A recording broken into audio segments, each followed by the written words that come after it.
അലാസ്കയിലെ കഠിനമായ മഞ്ഞുകാലം, താപനില 0 ഡിഗ്രിയിലും താഴെ പോകുന്ന ആ സമയത്ത് മിക്ക ജീവികളും സുരക്ഷിതമായ ഇടങ്ങളിലേക്ക് ഒളിക്കുമ്പോൾ അലാസ്കൻ വുഡ് ഫ്രോഗ് സ്വീകരിക്കുന്നത് ലോകത്തെ തന്നെ അമ്പരപ്പിക്കുന്ന ഒരു രീതിയാണ്.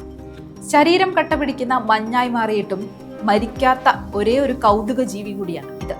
ഇതിനെ ഒരു തരം താൽക്കാലിക മരണം എന്ന് വിളിക്കാം. തണുപ്പ് കൂടുമ്പോൾ ഇവയുടെ ശരീരത്തിലെ 60 മുതൽ 70% വരെ ജലാംശം മഞ്ഞുകട്ടകളായി മാറും. ഈ സമയത്ത് തവളയുടെ ശ്വസനവും ഹൃദയമിടിപ്പും ഒക്കെ പൂർണ്ണമായും നിലയ്ക്കും. സാധാരണഗതിയിൽ കോശങ്ങൾക്കുള്ളിലെ വെള്ളം മരവിച്ചാൽ കോശങ്ങൾ വിണ്ടുകീറി നശിച്ചുപോകും. എന്നാൽ മഞ്ഞുകാലം തുടങ്ങുന്നതോടെ ഇവയുടെ കരൾ വൻതോതിൽ ഗ്ലൂക്കോസ് ഉൽപ്പാദിപ്പിക്കും.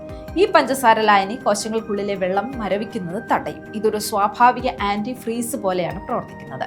ഇത്തരത്തിൽ കോശങ്ങൾക്ക് പുറത്തുള്ള ദ്രാവകം മരവിച്ച് തവള ഒരു കല്ലുപോലെ കട്ടിയാകുമെങ്കിലും ഉള്ളിലെ പ്രധാന അവയവങ്ങൾ ഈ ഗ്ലൂക്കോസ് കവചം കാരണം സുരക്ഷിതമായിരിക്കും. ഇതിന്റെ ജീവിത രീതിയും പ്രത്യേകതകളും നോക്കിയാൽ വടക്കേ അമേരിക്കയിലെയും അലാസ്കയിലെയും വനങ്ങളിൽ കാണപ്പെടുന്ന ഈ കൊച്ചു തവളകൾക്ക് ഏകദേശം 3 മുതൽ 8 സെന്റിമീറ്റർ വരെ മാത്രമേ നീളമുണ്ടാകൂ.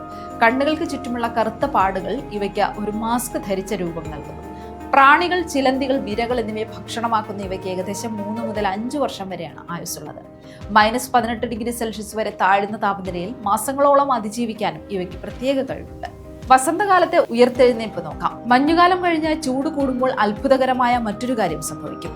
പുറത്തെ ഐസ് ഉരുകുന്നതിനനുസരിച്ച് തവളയുടെ ഉള്ളിലെ അവയവങ്ങളും പ്രവർത്തനക്ഷമമാകും. ആദ്യം ഹൃദയം വീണ്ടും തുടിക്കാൻ തുടങ്ങും. തൊട്ടുപിന്നാലെ ശ്വസനവും മസ്തിഷ്ക പ്രവർത്തനങ്ങളും തിരിച്ചെത്തും. ഐസ് ഉരുകി മിനിറ്റുകൾക്കുള്ളിൽ തന്നെ ഇവ സാധാരണ നിലയിലാവുകയും ഭക്ഷണവും പങ്കാളിയെയും തേടി യാത്ര തുടങ്ങുകയും ചെയ്യും.